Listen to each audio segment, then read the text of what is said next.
이 작품 내 인물들에게는 미안한 말이 될 수도 있지만 그들이 느끼는 스트레스야말로 독자들에게 재미가 됩니다. 인물을 밀집된 지역에 배치를 하십시오. 과밀의 생리학 실험이라는 게 있습니다. 쥐와 토끼들을 되게 밀집한 곳, 먹이가 너무 부족해서 경쟁이 치열한 곳, 이런 곳에 가둬서 실험을 했는데 A구역은 되게 경쟁이 치열하고 먹이가 부족하고 장소가 협소해서 막 이렇게 다닥다닥 붙어서 있어야 하는 곳, B지역은 되게 널널하고 먹이도 풍부하고 살기 좋은 환경, A지역의 쥐와 토끼들이 폭력성이 강해진다는 것이죠. 인간으로 치면 시골보다는 대도시가 범죄율이 높은 것과도 연관이 있습니다. 한적한 해안도로에서는 보복운전이 일어나기가 힘들다는 것, 그리고 뭐 교도소나 포로수용소 이런 곳에서도 되게 폭력 사건이 잦잖아요. 뭐 물론 그 사람들의 어떤 성향, 상황의 특수성도 있겠지만 인구 밀집에 의한 것이 가장 크다는 것입니다. 그러다 막 클럽이라거나 놀이동산 이런 데처럼 인구는 밀집되어 있는데 그 밀집된 상황이 오히려 더 즐거움으로 다가오는 이런 곳은 인구 밀집으로 인한 폭력성 효과는 거리가 있을 수 있습니다. 인물에게 스트레스를 주려면은 북적북적한 곳에다가 떨쳐놔라.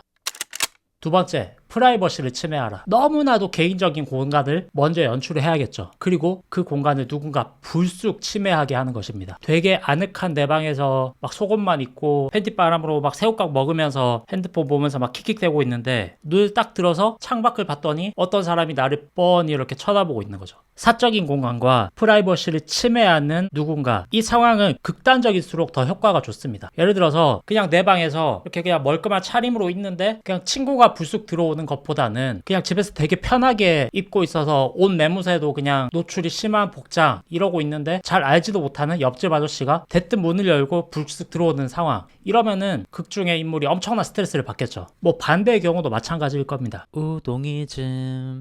세 번째, 가까운 곳에 위험 요소를 배치하라. 되게 간단한 예시로 가족 중에서 살인 전과가 있는 사람이 있다거나 아니면 뭐 옆집에 살인 전과가 있는 어떤 아저씨가 살고 있다거나 그런 환경에서 뭐 나의 아이를 키워야 하는 상황, 이런 조건이라면은 그 극중 인물들도 마찬가지고 독자들도 마찬가지고 계속해서 그 살인마를 경계할 수밖에 없게 되겠죠. 깨진 유리병 효과라는 것도 있잖아요. 길거리에 깨진 유리병이 이렇게 떨어져 있으면 그 주위로 사람들이 계속 쓰레기를 더 버리게 되고 점점 더 지저분해지고 혹은 그렇게 지저분한 곳일수록 더 범죄율이 높아지고, 그래서 인물이 사는 동네를 위험한 지역으로 설정을 하는 편이 그게 긴장감을 주는데 유리합니다. 그런 위험한 상황 속에서는 그냥 캐릭터가 슈퍼에 물건 하나 사러 가는데도 막 긴장감이 흐를 수밖에 없게 되거든요. 그 예측할 수 없는 어떤 변수들로 인해서 캐릭터들이 스트레스를 받게 되거든요.